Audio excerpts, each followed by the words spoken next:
네, 8월 24일 화요일 아침입니다.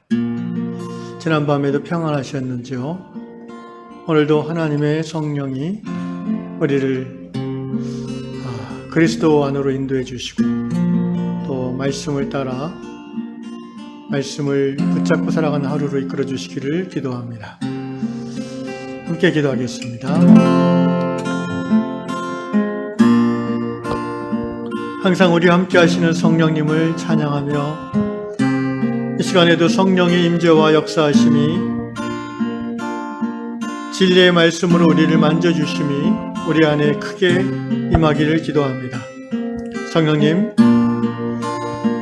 하나님의 말씀을 주야로 묵상하기를 기뻐하는 복된 성도들에게 그 말씀이 주는 지혜와 힘과 또 즐거움을 더하여 주시기를 기도합니다. 말씀을 듣는 가운데 소망이 샘솟게 하시고 삶의 모든 절망스러운 현실을 다시 한번 딛고 일어날 수 있는 믿음과 용기가 주어질 줄로 믿습니다.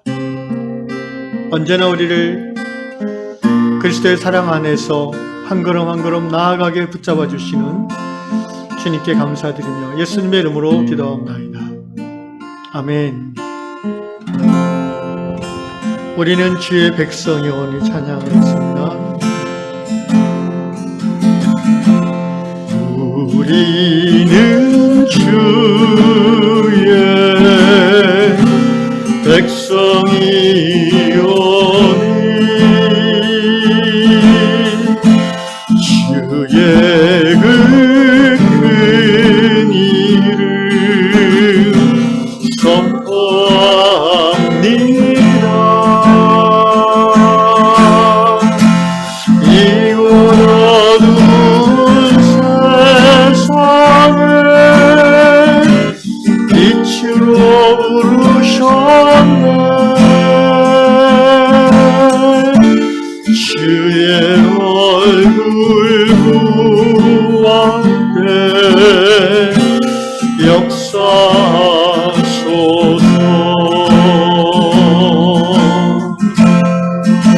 교회를 세우시고 교회를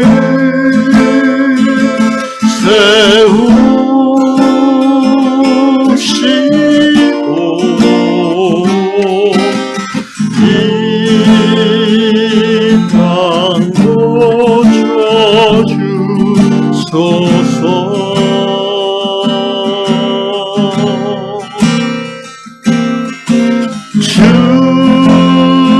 주님 나라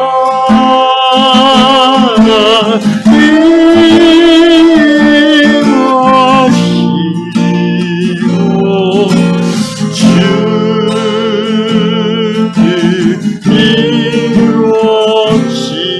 이루옵시다. 우리는 주의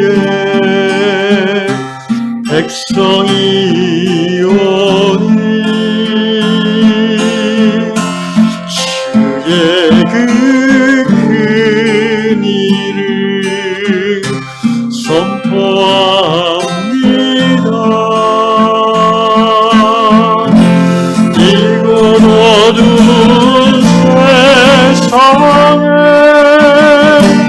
빛으로 부르셨네.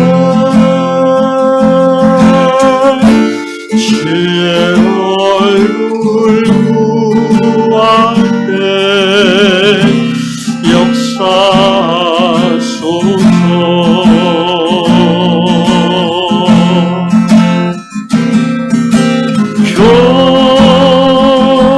교회를 세우시고 이 땅도 져주소서.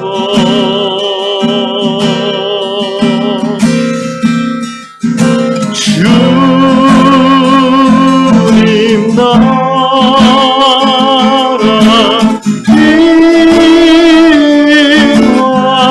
임하시고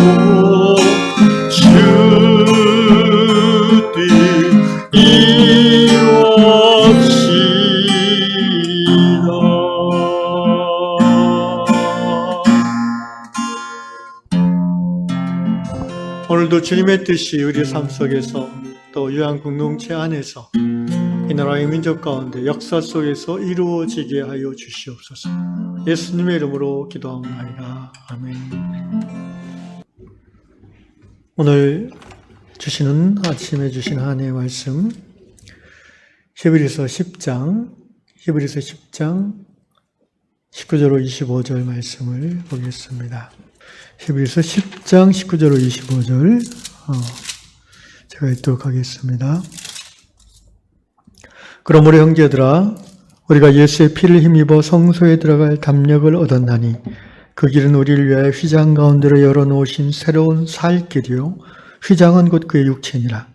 또 하나님의 집 다스리는 큰 제사장이 계심에 우리가 마음의 뿌림을 받아 악한 양심으로부터 벗어나고 몸은 맑은 물로 씻음을 받았으니 참 마음과 온전한 믿음으로 하나님께 나아가자.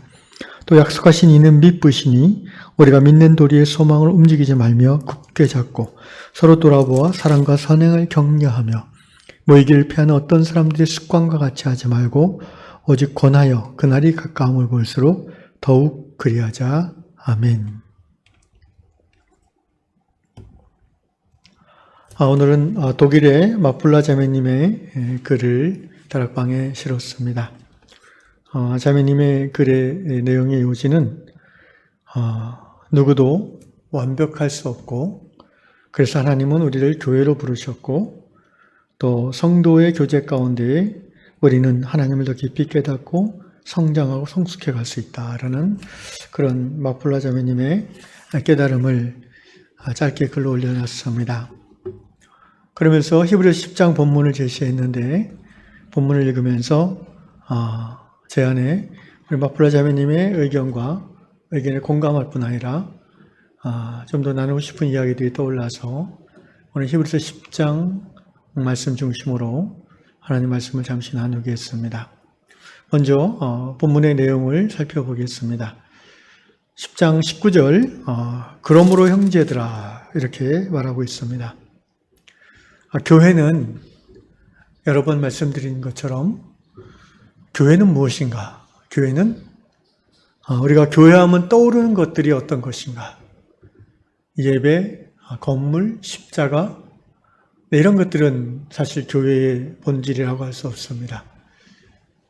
그것들이 하나하나 의미가 있지만 우리가 교회하면 떠올라야 되는 것은 성령 안에서의 사귐입니다. 이것이 오늘 현대교회의 가장 약화된 부분입니다.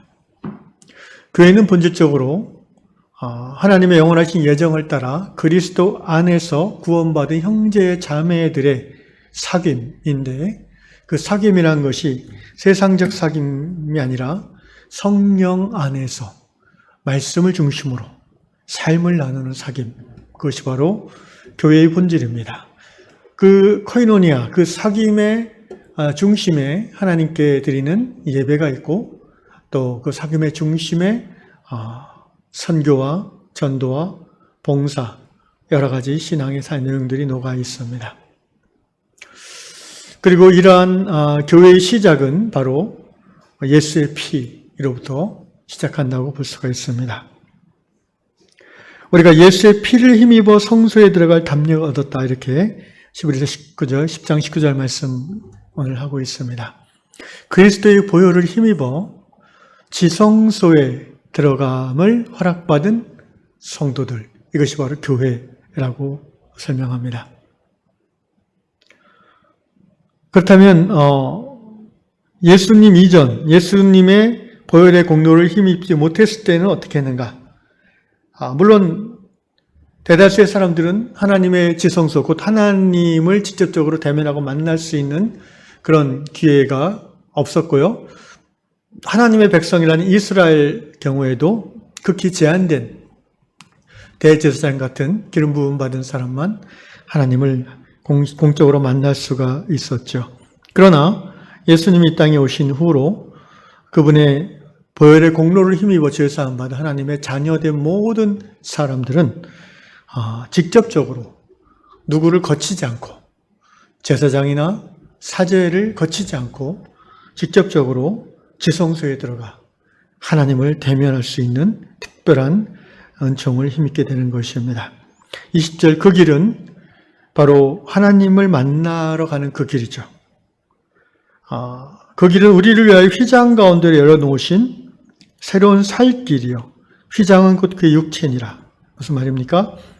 예수님이 길이라는 것입니다. 요한복음에서 예수께서 선포하신 것처럼 예수님은 하나님을 대면함에 있어서 예수라는 길을 통과하지 않고서는 하나님을 만날 수 없다는 것입니다. 곧 예수를 믿음으로 하나님을 만날 수 있다는 것이죠. 휘장 가운데 열어놓으신, 여기서 휘장이라는 말은 예수님 당시 예루살렘 성전, 유대인들이 하나님이 현존하시고 또 하나님을 만날 수 있다고 믿었던 특별한 공간이죠. 그 하나님의 성전 안에 성소가 있고 성소 맨 안쪽에 지성소가 있는데 성소와 지성소를 분리하는 역할을 하는 것이 바로 휘장, 커튼이었습니다. 이 커튼이 바로 예수의 몸이다라는 거 오늘 히브리서는 선명하게 밝히고 있어요. 왜냐하면 예수님이 십자가에 달려 죽으심으로 당신의 몸이 찢기심으로 그와 동시에 지성소와 성소를 구별하던 커튼도 찢어졌기 때문입니다.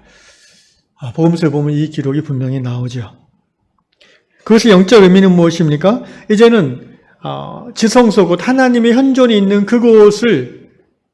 그것과 사람들을 가로막고 있는 그 벽은 허물어졌다는 것이죠. 그 벽이 예수의 십자가에서 몸이 찢기심으로 허물어지고 이제는 길이신 예수를 믿는 모든 사람은 그 휘장의 장애를 받지 않고 휘장이 없어졌으니까 바로 하나님을 대면할 수 있다는 것입니다. 21절 또 하나님의 집 다스리는 큰 제사장이 계시매 바로 이 하나님의 집 곧 교회를 다스리시는 대제사장이신 예수님을 말씀하십니다. 22절 우리가 마음의 뿌림을 받아 악한 양심으로부터 벗어나고 몸은 맑은 물로 씻음을 받았으니 참 마음과 온전한 믿음으로 하나님께 나아가자. 이제 우리 교회의 성도된 사람들 예수를 길 삼아 예수를 믿음으로 하나님을 대면할 자격이 생긴 우리들이 해야 될 일은 담대히 하나님을 만나러 나가는 것입니다. 왜냐하면 우리가 법적으로는 하나님을 만날 수 있는 예수 그리스도의 보혈을 힘입어 자격을 얻었음에도 불구하고 여전히 죄악된 인간 본성의 영향으로 인하여 우리는 하나님을 두려워하는 마음이 있기 때문입니다. 그래서 우리는 믿음의 담대함이 필요합니다. 어떤 담대함입니까? 어떤 믿음입니까? 내가 하나님을 만나러 갈 때 그분이 나를 벌하지 아니하실 것이다라는 믿음입니다. 하나님이 긍휼과 자비가 풍성하셔서 내가 하나님 앞에 나아갈 때 나를 용납하실 것이라는 믿음입니다. 이 믿음이 바로 담대한 믿음입니다. 그래서 히브리서 4장 15절에서는 이렇게 표현하고 있습니다. 그러므로 우리는 긍휼하심을 받고 때를 따라 돕는 은혜를 얻기 위하여 은혜의 보좌 앞에 담대히 나아갈 것이니라. 담대히 나아갈 은혜의 보좌라는 것이 바로 지성소 안에 있는 그 법궤의 뚜껑을 의미하는 말 아니겠습니까? 소위 the mercy seat, 시은좌, 은혜가 나누어지는 자리라는 말이죠. 바로 하나님의 현존을 의미합니다. 담대한 믿음이 필요한 것입니다. 하나님이 나를 받아주셨다. 사실 이 믿음은요, 이것이 하나님의 은혜로 생기는 것이지 우리가 노력해서 얻을 수 있는 것이 아니라는 것을 우리는 압니다. 갑자기 떠오르는 예화가 하나 있는데요. 그 옛날에 오카노 목사님께서 설교하실 때 그런 얘기를 하신 기억이 납니다. 어떤 큰 행사 모임에 이제 목사님 설교자로 초대돼서 이제 그 무대 바로 앞에 이제 그 VIP석에 앉아 계신데 그 옆자리가 바로 그 당시 현대 그룹의 회장인 정주영 회장의 자리였다고 합니다. 그 당시 한국 최고 부자였죠. 그런데 이 정주영 회장이 그 자리에 앉아야 되는데 저기서 들어와서는 옥 목사님이 자기 옆자리에 있는 걸 보시고는 안 오시더랍니다. 그래가지고 옥 목사님이 왜 안 오시냐고 일로 앉으시라고 했더니 그 정 회장 비서가 하는 말이 회장님께서 나 같은 죄인이 어떻게 거룩하신 목사님 옆에 앉을 수 있냐고 딴 데 앉겠다고 했더랍니다. 오카노 목사님이 예수님이 아닌데 예수님을 좀 닮았다는 그 목사님 옆에 가기도 부담스럽고 두려운 거예요. 죄인은 그렇습니다. 하물며 완전하신 하나님의 존전 앞에 우리가 나아갈 수 있다는 것은요, 특별한 믿음, 곧 하나님이 나를 사랑하신다. 아멘. 그 믿음이 우리 안에 생겨나지 않고는 불가능한 일입니다. 그래서 담대함이 필요하다고, 은혜의 보좌 앞에 담대히 나아가자고 히브리서 기자는 이야기하고 있습니다. 23절, 그렇게 할 수 있는 이유는 22절, 우리가 예수의 보혈로 우리의 심령과 우리의 몸이 정결함을 회복했기 때문이라고 말하고 있고요. 23절 또 약속하신 이는 미쁘시니, 미쁘다는 말은 약속을 잘 지킨다는 뜻입니다. faithful, 신실하다는 말이죠.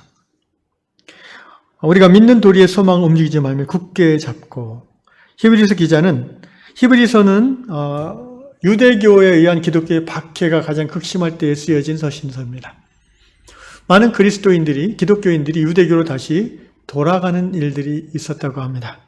그래서 히브리서 기자는 처음부터 그런 것들을 염두에 두고 예수님과 모세를 비교하면서 모세가 훨씬 모세하고 비교가 안 되는 탁월하신 예수님, 하나님의 아들, 모세는 종, 그 다음에 천사와 인간을 비교하면서 택함받은 성도는 하나님의 자녀, 천사는 성도를 섬기는 자들, 이런 식으로 주장해 나가고 있고, 1장부터 해서 이제 10장에서는 하나님의 미쁘심을 우리가 의심하지 말고 믿는 도리의 소망을 붙잡자. 믿는 도리의 소망. 곧 아무리 박해가 심하다 할지라도 하나님을 믿는 우리의 믿음 안에서 우리가 구원의 소망이 여전하다는 것을 고백하면서 버텨나가자는 말입니다. 그런데 중요한 것은 개인으로서는 불가능할 것이다라는 거예요. 그래서 10장 24절 서로 돌아보아 사랑과 선행을 격려하며, 25절 모이기를 피하는 어떤 사람들의 습관과 같이 하지 말고 오직 권하여 그날이 가까움을 볼수록 더욱 그리하자. 이 당시 유대교의 박해가 극심한 나머지 많은 교회들이 모이기를 폐한 적이 있는 것 같습니다. 또 지하로 숨어버렸습니다. 히브리서 기자는 그 부분을 이야기하고 있습니다. 우리가 마지막 때에 환난과 박해가 있을 때에 교회가 어떻게 더 교회다워질 수 있는가? 이 말씀을 묵상하면서 이 코로나 팬데믹 시대 모이기를 부담스러워하는 이 시대에 어떻게 하면 이 유양 공동체가 믿는 도리의 소망을 굳게 잡고 그리스도에 오시는 그날까지 교회다움을 만들어갈 수 있을까를 생각하게 됩니다.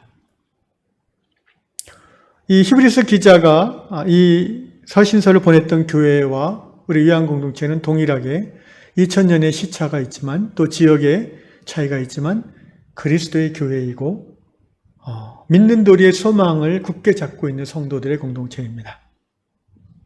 그러나 또 이 시대와 비슷하게 오늘 우리 이 21세기 소위 종말론적 뭐라고 할까요? 종말의 임박함을 우리가 모두가 느낄 수 있는 그런 시대죠. 코로나는 묵시적 종말론을 상징하는 이 시대의 하나님의 사인이라고도 볼 수 있습니다. 정부의 그 지침을 순응하는 것이 또 성경적 믿음이기 때문에 우리가 모이지 않고 있습니다. 그러나 또한 과학기술 문명의 발전을 이용하면서 우리가 화상으로 또 모이고 방송으로 말씀을 나누고 있습니다. 이러한 상황 속에서 어떻게 하면 우리가 믿는 도리의 소망을 굳게 잡고 이 어려움의 시기를 이겨나가고 오히려 이 어려움의 시기를 우리 내면의 성숙함의 시기로 바꿔갈 수 있을지를 고민해야 될 때라고 생각합니다. 두 가지 오늘 히브리서 기자는 방법을 제시하고 있습니다. 첫째는 서로 돌아보아 사랑과 선행을 격려하라고 하고 있습니다. 사실 100년 전, 50년 전만 해도 모이지 못하면 교회는 유지되기가 어려웠습니다. 아마 20년 전만 해도 그랬을 것입니다. 그런데 마침 코로나가 온 이 시기가 비대면 사회로 이미 시작된 후에 코로나가 우리에게 닥쳤습니다. 이미 대부분의 기업체에서는 인터내셔널 화상 미팅 같은 것들이 자리 잡고 있었고, 또 외국계 기업들은 재택근무가 낯설지 않은 그런 한복판에 코로나가 쑥 닥쳐왔습니다. 아직 적응하지 못한 너무나 많은 불편함이 있긴 하지만 적어도 완전한 그 교제의 단절까지 가지는 않게 되었죠. 오늘 이 코로나 시대에도 그러므로 우리는 여전히 우리에게 보장된 자유와 또 여러 가지 삶의 조건들 속에서 서로 돌아볼 수가 있습니다. 사랑과 선행을 격려할 수 있습니다. 안타깝게도 우리 위안 공동체가 이 부분에 너무나 취약하다는 생각을 하며 마음이 힘들어집니다. 우리는 주중에 서로 돌아보아 사랑과 선행을 격려하는 것에 얼마나 열심을 내고 있는지 모르겠습니다. 주일날 한번 줌으로 모이고 또 대면으로 모이는 그것이 요한교회의 전부인지 돌아봐야 됩니다. 그러지 말라고 오늘 히브리서 기자는 말하고 있지 않습니까? 이러한 모이기가 어려운 이 시대일수록 우리는 서로 돌아보는 것, 사랑과 선행을 격려하는 것, 이것이 정말 교회됨을 유지함에 있어서 꼭 필요한 것이라고 말하고 있는데, 우리 위안 공동체는 어떻게 서로 돌아보고 있는지 모르겠습니다. 어떻게 사랑과 선행을 격려하고 있습니까? 방법이 없는 것이 아닌데 저희가 못하고 있는 것입니다. 주중에 우리가 줌으로 얼마든지 소그룹으로 모일 수도 있고요. 또 교인 전체를 한 3파트로 나누어서 리더와 부리더를 정하고 또 여러 가지 역할, 은사에 따른 역할을 배정해서 줌으로 모일 수가 있습니다. 그런데 그걸 아직 안 하고 있는 이유는 여러 가지 이제 형편이나 정황들에 있어서 제가 아직 자신이 없기 때문입니다. 유양교회라는 특별한 교회에 이제 부임한 지 얼마 안 돼서, 또 이렇게 성도들과 제가 직접적으로 대면해서 뭔가를 계속 못하다 보니까 일종의 좀 두려움이 있는 거죠. 그룹으로 소그룹 모임을 주중에 하자고 했다가 아무도 안 들어오면 어떡하나, 그런 두려움이 있습니다. 수요 저녁 성경 공부 형식을 통한 예배 모임에도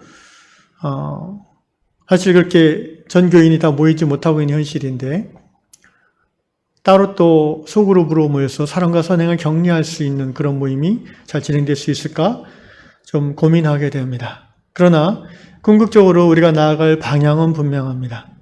우리는 서로 돌아보아 사랑과 선행을 격려하기를 더 힘써야 될 것입니다.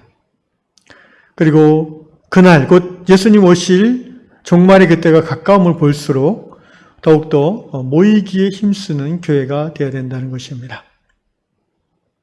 그래서 제가 이제 마음속에 생각하는 게 우리가 이제 주일날 예배 후에 줌으로, 그리고 여기 모여있는 한 10분 정도 되는 성도들과 함께 소위 그 교제 시간을 갖는데, 이 교제 시간을 좀 더 구체적으로 활용해야 되겠다는 생각을 하게 됩니다. 그래서 예를 들면 그런 것이죠. 이 교제 시간에 지금처럼 그냥 서로 이렇게 대면 이렇게 화상으로 얼굴 보고 확인하는 것을 그치지 아니하고 예를 들면 것입니다. 한 2가정 또는 2-3사람을 미리 주보에 이름을 올려서 정해놓고 그 주일에는 그 사람들만을 위해서 합심해서 기도하는 것입니다. 물론 그분들의 기도 제목을 한 2-3분 정도 충분히 듣고, 그리고 우리가 그 개인과 가정을 위해서 우리가 합심해서 기도하는, 뭔가 그렇게 뜨겁게 함께 기도하면은 우리의 교제가 좀 더 풍성해지지 않을까 싶습니다. 현재 우리가 선행을 함에 있어서 이제 선교 구제를 4곳을 우리가 섬기고 있는데, 대다수의 성도들은 그 선교 구제에 직접적인 부담이나 또 기도의 부담 또는 마음의 부담을 갖고 있지 않는 것 같습니다. 이게 제가 이게 오기 전부터 이제 그런 스타일이었는지 아니면 코로나 때문에 그렇게 그전엔 잘하다 그렇게 된 건지는 모르겠는데, 분명한 것은 그것은 그렇게 바람직하지 않다는 것입니다. 그냥 교회 회계 집사님이 돈 보내는 것으로 우리가 선교와 구제를 다했다라고 하는 것은 스스로 생각해도 어불성설이죠. 그렇다면 우리가 물질을 보내는 그것을 위해서 마음의 부담을 가지고 기도할 시간이 분명히 필요하고, 그래서 한 달에 한 번 정도 우리가 주를 정해서 또 선교지를 위해서 선교지 현황을 나누고 또 기도 제목을 나누고 함께 기도하는, 그럼으로써 우리가 주님이 우리에게 맡겨주신 선행에 대해서 좀 더 실제적으로 감당할 수 있지 않을까 싶습니다.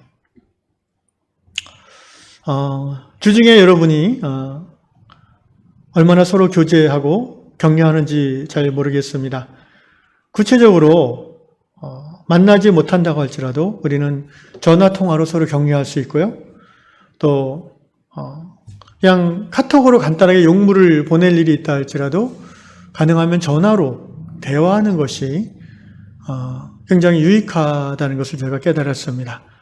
카톡으로 하면은 이 내용은 담기는데 마음은 담기가 어렵더라고요. 또 마음을 담그는 글을 쓰려면 굉장히 또 생각을 많이 해야 되고, 그래서 어떤 업무가 있을 때, 용무가 있을 때 가능하면 서로 통화하면서 안부를 묻고 또 격려해주고 하는 그런 모습들이 있으면 좋겠고요. 또 우리가 코로나로 서로 만나지 못한다 할지라도 지금 교회를 통해서 생일 축하를 하고 있는데요. 카톡에 이렇게 생일 당한 분들을 축하하는 그런 메시지가 교인이 우리가 40명이라 치면은 20명도 안 올라오는 것 같아요. 다른 분들은 그 글 쓰기가 좀 어려워서 그러신지 모르겠는데, 어쨌든 어떻게 해서라도 마음을 좀 표현할 수 있으면 좋겠습니다. 개인적으로 선물을 생일 당한 분들에게 보낼 수도 있고요. 또는 마음이 담긴 그런 메일이나 또 개인 카톡으로 그 글을 보낼 수도 있고요. 전화 통화로 직접 축하해 줄 수도 있고요. 그럼 이 카톡이란 게 편리함이 있는 반면에 굉장히 조심스러운 부분이 있습니다. 쉽게 말하면 조사 하나 잘못 쓰면 상대방이 기분 나쁠 수가 있어요. 마음 넓은 분들은 그냥 그러느냐고 넘어가지만 또 어쨌든 굉장히 조심스러운 부분입니다. 가능하면은 통화를 하는 것이 더 교회로서 교제하기에 좋을 것 같습니다. 예측해보기는, 그리고 소망하기는 앞으로 이제 코로나에 대한 정부의 방역 정책이 변화될 거라고 생각합니다. 많은 전문가들이 앞으로 이제 그 백신 접종률이 70%, 80% 정도 될 때가 되면은 보통 올 가을쯤 생각하던데, 더 이상 이제 그 확진자를 밝혀내는 중심의 거리두기 정책이 아니라 위중증자 관리 중심으로, 다시 말하면 with 코로나죠. 코로나와 함께 사는 일상. 그래서 위중증자나 이렇게 중환자를 치료하고 관리하는 쪽으로 방역 정책을 중심을 바꾸고, 그렇게 한다는 것은 이제 거리두기를 완화한다는 거죠. 마스크는 계속 유지하겠지만 또 식사 같은 것들 같이 하는 것을 제한하겠지만 모임 자체에 대한 제한은 많이 풀릴 거라고 예상할 수 있습니다. 소망하기는 여러 가지 교회로 모이는 그런 성도의 교제의 유익함을 우리가 코로나 이전에도 얼마나 풍성하게 누렸는지 모르겠는데, 어쨌든 코로나로 인해서 굉장히 제한받고 있는데, 올해 추수감사주일 또는 크리스마스 때쯤 됐을 때는 전교인이 모여서 함께 찬양하며 하나님 앞에 감사를 드리며 또 교제할 수 있는, 그런 때가 꼭 올 수 있기를 간절히 소망합니다. 그리고 그때가 오기 전에 지금부터라도 제가 금방 나눴던 여러 가지 사랑과 선행을 격려하는 신앙의 실천들이 우리 가운데 있어지기를 예수님 이름으로 축원합니다. 기도하겠습니다.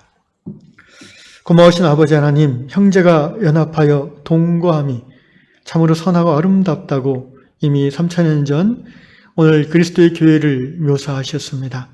주님, 그러나 오늘 우리가 요한공동체의 삶을 돌아보건대 우리가 진정 형제처럼 서로 여기고 느끼고 고백하는가? 그렇게 살고 있는가? 우리가 진정 친자매와 같이 서로를 보듬고 의지하고 오픈하고 삶을 나누고 있는가 돌아봅니다. 주님, 부족하고 연약한 부분이 많이 있습니다. 종말의 표적인 코로나로 인해서 더 움츠리고 더 모임이 제한되어지는 이때에 어떻게든 서로 돌아보아 선행과 또 사랑을 격려하는 요한 공동체 되게 하여 주시옵소서. 오늘 이 아침에 말씀을 듣고 우리 성도 한 분 한 분 하나님 앞에 지혜를 구하며 또 실천할 수 있는 믿음의 결단 더하여 주시옵소서. 예수님의 이름으로 기도합니다. 아멘.